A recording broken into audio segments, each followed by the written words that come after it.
Hey, what's up, guys? Stromir here. Today we are on Rosie's Parlor channel because, he uploaded a video called Why FNAF Animatronics Are Impossible, even in 2026. And I don't know, I thought it was kind of interesting to ask yourself something like that, Because why are they impossible? What do you mean by that? So yeah, let's see how it goes. Let's see what is this? This isn't possible. Or I this, mean, yeah, kind or of. this, or this. And I don't Yeah, it just makes sense. just mean impossible in the 80s, I mean impossible now. This shouldn't be surprising. I don't think anyone expects realism from the Funny Bear game, but what Yeah. if I told you there was more to it? An explanation for these inconsistencies, which not only answers some questions, but may give us a fresh insight into the lore as well. Today, we're Hmm. putting the bot in Rosie's bot parlor. Now, I was gonna say, like, if you manage to build a robot and like the articulations, the joints are like a human body, like it can run and resist the impact, it could be possible. But let's be honest, like the animatronics of that era is just like the 80s, the 90s, even the 70s. Were there animatronics in the 70s? I think there were. I don't know. But yeah, like it's kind of impossible, yeah. First, let me back up and substantiate that opening claim. This isn't possible. I was pretty open-minded when I first experienced FNAF as a preteen when the games were coming out, and I didn't All really right. think twice about this murderous cast of I was like 10 or 11 when FNAF came out. It's pretty crazy to think about it. novelty restaurant animatronics. It wasn't even a totally new idea. There was that regular show episode, which everyone knows now, as well as creepypasta like Abandoned by Disney, which sowed seeds of this Yeah. concept long before FNAF. But if you really look into the real animatronics these characters are inspired by, it quickly comes into focus just how far out this idea is. When the term animatronic was first coined in 1961 by Walt Disney, these attractions were considered industrial installations. You couldn't just buy a funny robot from Stan's Budget Tech, you had to Yeah. be the actual Walt Disney. Before Disney's audio animatronics debuted in the 60s, this type of attraction would run off of motors and simple mechanics. The 1930s would see Electro and his robot dog Sparky, as well as theme park attractions like Laughing Sal, whose movements were But led by yeah, you can see the movement is really simple. Like there's just no way like one of those things can run. Just no way, man. cam and follower mechanisms, basically crankshafts and cogwheels which guided simple motions. Disney Uh-huh. changed the game by using pistons, hydraulic and pneumatic cylinders which fire using compressed fluid and gas respectively. Hydraulic cylinders are large and messy but produce a smooth, fluid motion, All whereas right. pneumatic cylinders are small and convenient but fire with sudden, jerky motions. Disney's 1963 Yeah, I didn't know that. Enchanted Tiki Room used a careful combination to produce their lifelike animatronic characters. Chuck E. Cheese's Pizza Time Theater first launched in 1977, and the Pizza Time players' animatronics were upper body only, set up on the walls reaching out of picture Okay. frames. These so-called portrait bots were perhaps the very first instance of animatronics being created cheaply and independently, using only jerky pneumatic cylinders and homemade costuming. The first time we'd see these Pizza Time players upright would be with the debut of the balcony stage in 1980, using the same underlying cyberamic models as the portrait They look bots, really just with nice. full body costuming. In that And same scary, year, but the Rockafire Explosion Band debuted at the rival establishment Showbiz Pizza Place, featuring more advanced double action cylinders and even a few lower body motions. all right. Like it progressed. Dude, I cannot really like imagine this. Like you're a kid in that like the 80s and you see this on TV, like, dude, it gotta be scary, but at the same time, it's gotta be cool, right? Like, I imagine a lot of people or a lot of adults or yeah, kids, adults, people in general, wanted to go to Chuck E. Cheese to see this, like, to see the band play. I don't know, maybe, I don't know. Creative Engineering, Rockafire Explosion's creators, even mass-produced the units. You can find pictures of individual character bots lined up in warehouses, ready to deploy Damn. at restaurants across the Oh, country. Imagine a warehouse full okay, of they Freddy made a lot. Fazbears. Although, Yeah. maybe I'd rather not. Given the timeline, this is the era which would be the most comparable to FNAF, as Freddy Fazbear's Pizza most likely first opened in 1983. Judging by Yeah. the show footage from the first FNAF trailer, this tracks. The characters' motions on stage are stiff and jerky, just like the Pizza Time players. But Something's True wrong that. here. All of these mechanisms are fixed in place. Oh, FNAF Because they music. run off of pistons, which can only slide forward or back, their motions are limited to small turns and gestures. Each character has a neutral posture with springs holding their joints in place. The single-action pneumatic cylinders in the portrait bots could fire on their own, but needed to be brought back in line by the springs. To make Yeah. matters worse, the Rock-afire explosion and Pizza Time Players shows are fully canned, pre-programmed in actual reels of tape. There's no way that these things are going to be waltzing around autonomously like we see in Five Nights at Freddy's, so Yeah. if animatronics don't Yeah, walk, bro. how about robots? Walking bipedal robots have been around since at least the 70s, with experiments coming out of Japan's Waseda University, whose 1970 model took a Okay. whopping 45 seconds to take a single step. Their Oh, 1984 damn. model got that number down to 1.3 seconds, which sounds way better, but is still pretty slow, and just Yeah. like the Honda E0 in 1986, it needs Oh, it was. I imagine it was so complex, right? Like all the engines and the parts moving and like trying not to.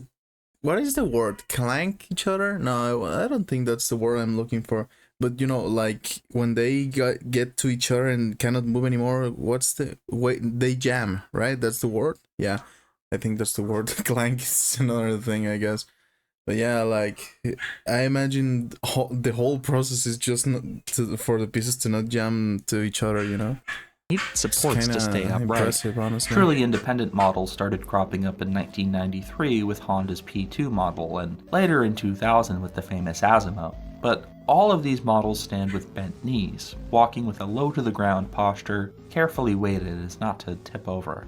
Modern humanoid robots such as Agibot and Unitree coming out of China have shown honestly, impressive acrobatic it's really impressive, like the whole way the robots have gone through it, right?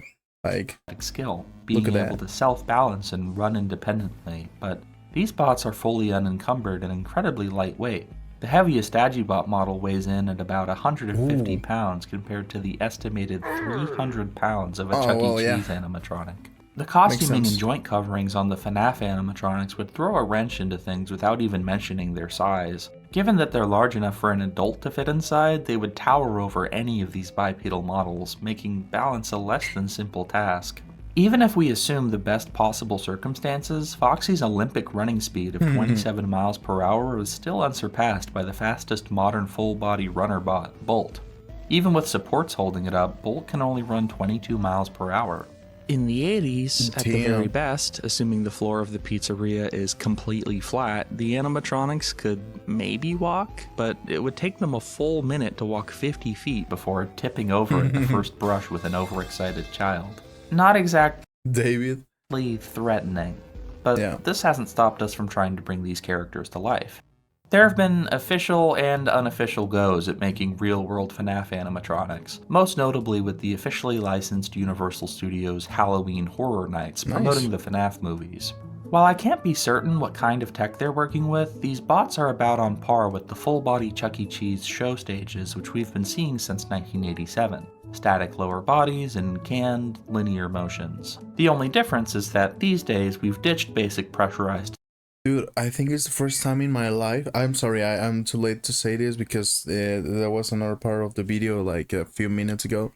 But I now just realized that my entire life I never questioned like the animatronics running. And it just doesn't make sense. It's true because it doesn't matter if they are possessed or not.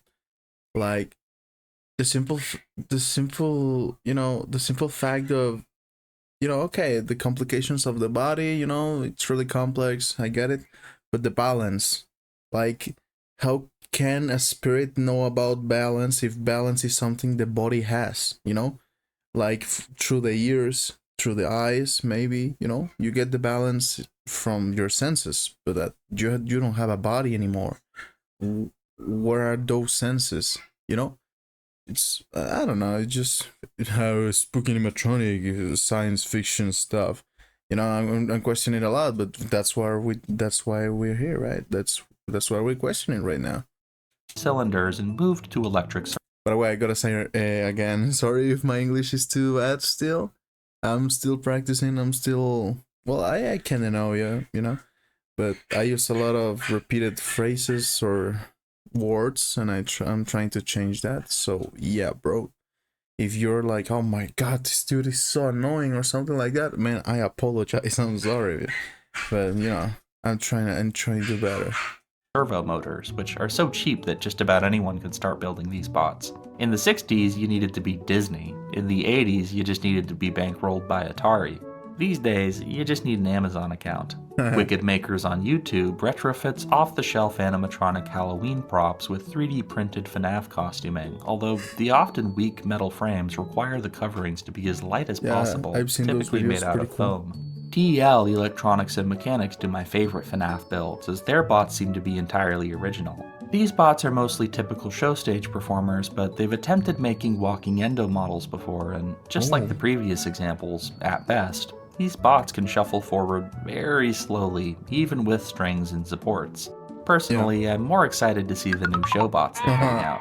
But needless to say, none of these bots are going to be running around greeting customers or crawling through the vents into your office. There's a reason that costumed mascots, or atmosphere characters as Disney would call them, are just as synonymous with Chuck E. Cheese as the bots. While the animatronics are stuck up on stage, the costumed cast members can walk around and interact with patrons, often in order to maintain the illusion that it's all the same Chuck. Curtains close on the animatronic stage before the atmosphere characters enter the room through a back door. That should have been so scary at some point. Like, imagine a kid like, oh, okay, that animatronic looks scary. You know, Chuck, he looks scary on there playing with his band. But then out of nowhere, like, he disappears on the stage and you see him, like, get out of a room and, hey, what's up, guys? That must be really scary, man. As if they just came right off the stage.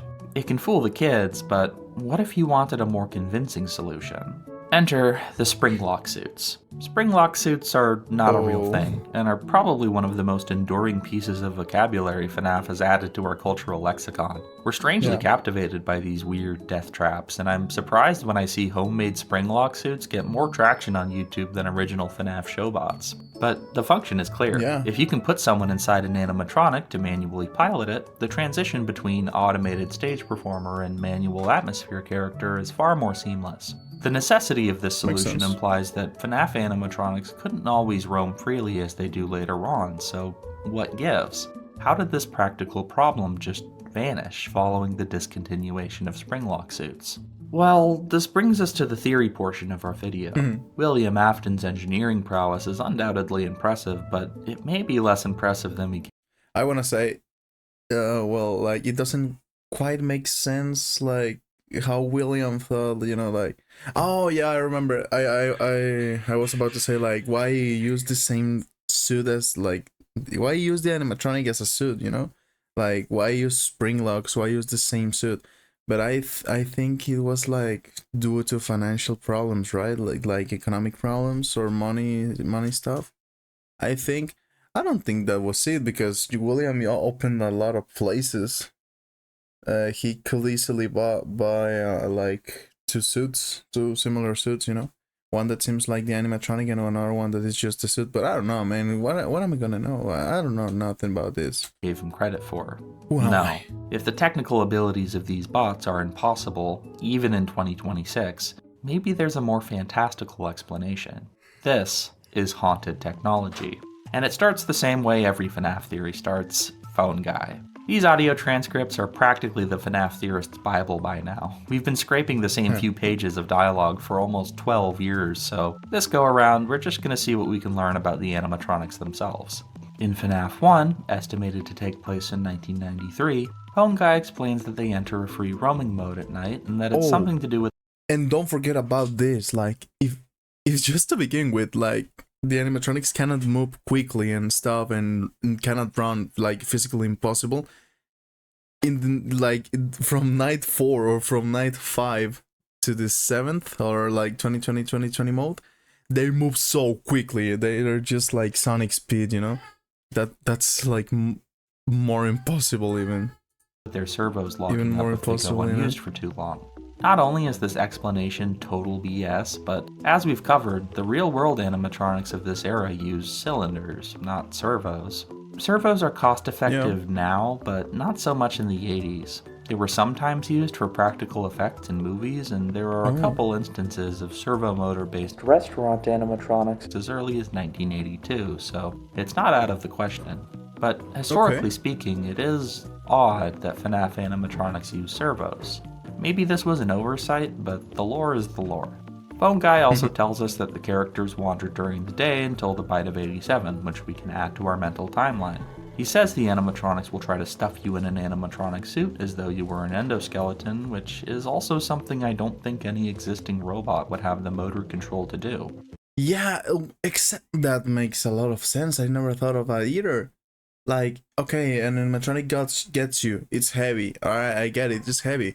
But doesn't have the strength to carry you, you know? To attack you, maybe. To, jump on you, maybe. But you can dodge it and push it to the ground, and he's just gonna stay there. He cannot get up, It's no secret, these animatronics are firmly haunted at this point. They walk and run, and they can jump scare and kill you. Yeah. In FNAF 2, which takes place in 1987, before FNAF 1, Phone Guy introduces us to new animatronics with advanced mobility and facial recognition which matches customers against a criminal database.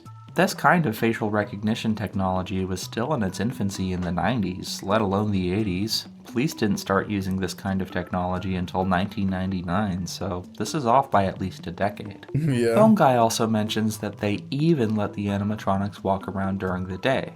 Isn't that neat? From a meta perspective, this is clearly targeted at us, the players who were previously told in FNAF 1 that they weren't allowed to walk around during the day. This is the first hint that this game is actually a prequel to FNAF 1, but it's weird that he brings it up like this. It implies that the animatronics were previously allowed to walk around, but just not during the day?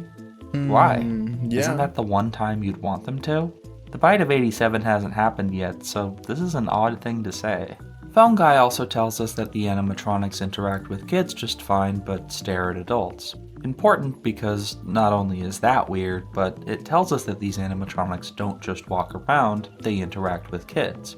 He also mentions that these toys will stuff you, just like the FNAF 1 animatronics. Cool. Moving to FNAF 3. Does it really say that? Doesn't it I don't remember seeing or something about robots seeing you as an endoskeleton without his costume on and wanting to stuff you in a suit. Well, that will make sense to the FNAF 1 animatronics because, this is a justification or an excuse for possessed animatronics with children inside, wanting revenge, and oh, you're going in a suit too. I thought it was like that, but FNAF 2, why will they program animatronics to stuff endoskeletons inside suits? And it is known that they can confuse endoskeletons for people for endoskeletons. It doesn't match up, doesn't make sense. It's just, okay, it's just FNAF. I don't care, man. I don't care. Just like the FNAF 1 animatronics. Cool. Moving to FNAF 3, these phone calls are heavily implied to take place during the era of the MCI, approximately 1985. This makes it the earliest chronological instance we have of Phone Guy's classic exposition and puts it before the opening of the FNAF 2 restaurant or the toy animatronics debut. He explains that the animatronics can move autonomously, but only to follow sound cues, and most of these phone calls are workers' instructional tapes for new cast members, which explain how to use the spring lock suits. He says that you can use a crank to open the animatronic endoskeleton to get inside and perform for the kids. This implies that, at this point, the animatronics couldn't autonomously interact with customers like the toys could in 1987. Instead, they just walk toward sounds, thus the need for spring lock suits. Moving off of the... But that's kinda...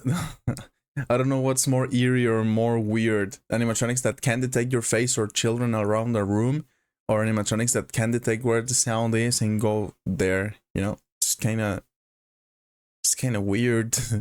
Phone calls and onto the FNAF 4 minigames, we continue going back in time, now in 1983. We go to Fredbear's Family Diner, where we see employees walking around in springlock suits, as well as independent animatronics on the stage. Yeah. Curiously, while we see some lone animatronics shadowed in the background, we don't see them walking around and also don't know if there are employees inside. It could Oh, I think they're on stage, right? Because you can see like the platform here, the purple platform, you know? Like it's this one, but farther away, right? Like on another side of the room, I think. we don't see them walking around and also don't know if there are employees inside. It could be that Well, they yeah, couldn't that's a free good point. roam at all in this era, but we can't say for sure. And that just about does it. I don't think so because it was so early on the FNAF lore. I think, right? Like Fredbear and Spring Bunny were like the early animatronics.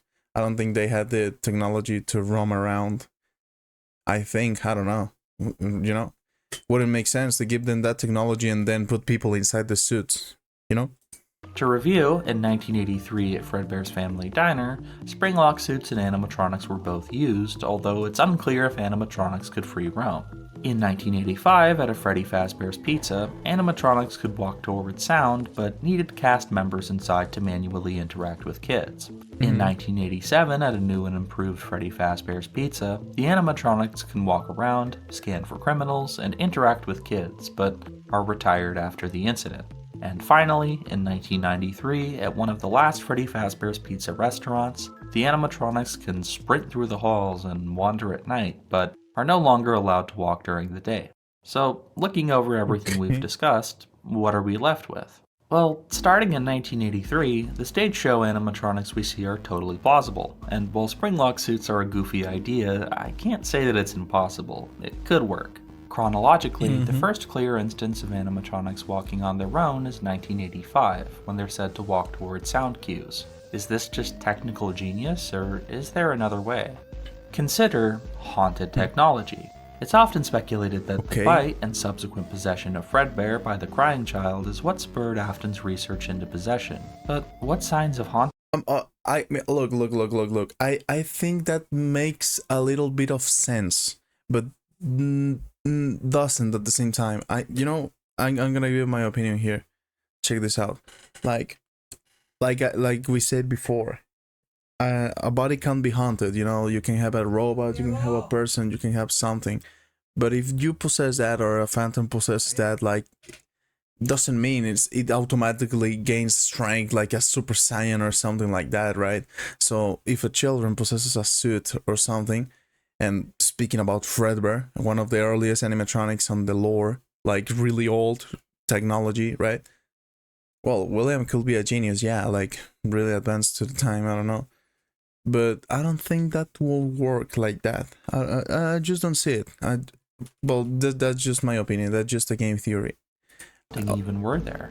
Maybe Golden Freddy was Okay, appearing to theory. William as a ghostly projection, but Well, yeah, we're talking about animatronics that can't teleport. what if the first sign something was up was when the animatronics started walking on their own?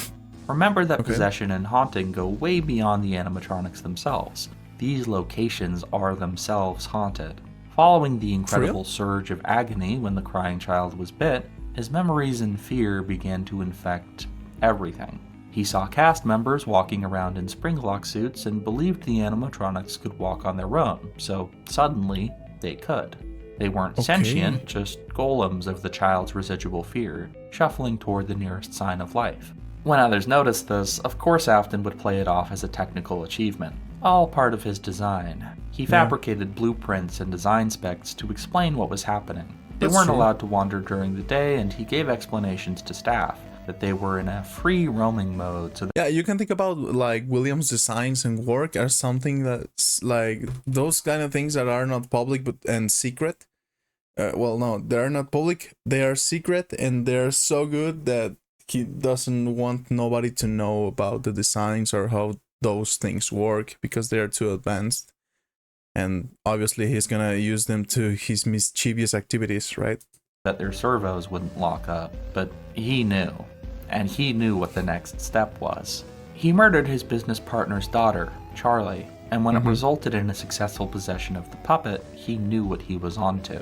When he commits the MCI and stuffs the kids into the suits, it's this phenomenon he's investigating. And after the children go missing and the establishment Oh, adding to that, like the animatronic itself, really hard for them to run by themselves. Now add to that the animatronics inside of them have a body.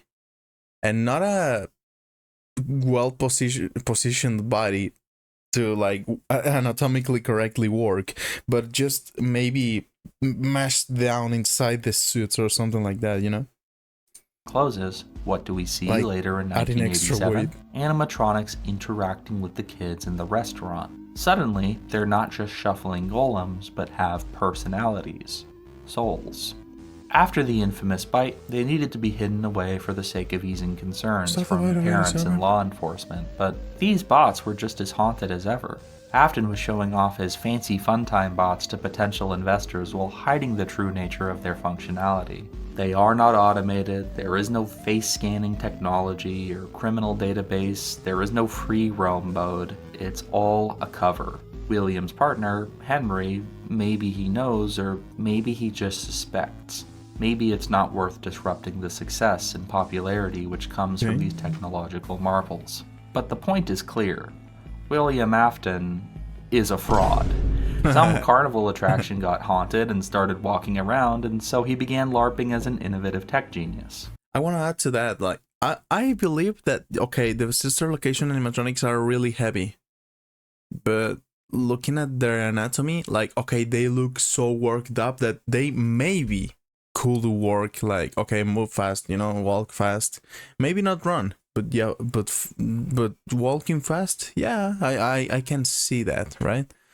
What I can't see is Ballora's movement, of course, that's just really complicated, really heavy animatronic, really complex movement and balance stuff, you know? But once again, we're talking about FNAF. What sense?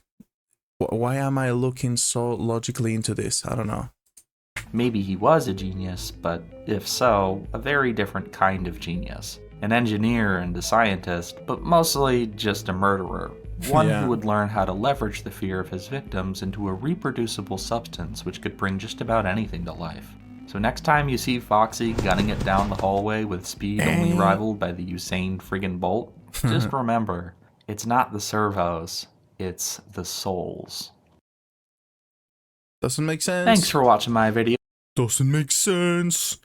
Doesn't make sense. They can have a really smart brain, but if the leg is not lagging, the leg cannot lag. You know what I mean?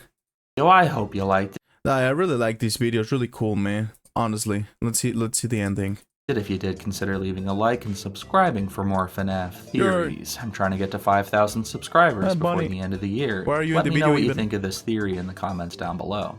Did you know that only 1 out of every 10 billion of my very regular viewers are even subscribed? Wow. I know, right? Surprising. What the heck? Look at this chart that every YouTuber puts on the screen. True Is that successful mind control? Maybe you could tell, but this video was sort of an excuse for I'm gonna me to try yap that in about my next real video. animatronics. Getting a good FNAF theory out of it was just icing on the top. This could almost Rosie's be a bought fully Parlor. Chuck E. Cheese and Showbiz Pizza Place themed The bunny. channel if I really thought anyone would watch that. I mean, Look I at the am a bunny. Mitzi Mozzarella retrofit, which, speaking of, when's my friggin' face mask Bunny. getting here? Anyway. Bye. Bye. Bye, bunny. All right, this was a really cool video, honestly. Really cool retrospective on what FNAF animatronics could or and cannot do. Really interesting, really impossible. But at the end of the day, it's fiction. They're animatronics, possessed animatronics by a murder by a purple guy, you know. But yeah, this was Ramiro. This was Rosie's Bot Parlor channel. Go subscribe to him. He seems like a really cool guy, not gonna lie. So yeah, I hope you like this video and comment, like, and subscribe, and I'll see you guys later. Bye bye. Bye bye bye bye bye bye bye.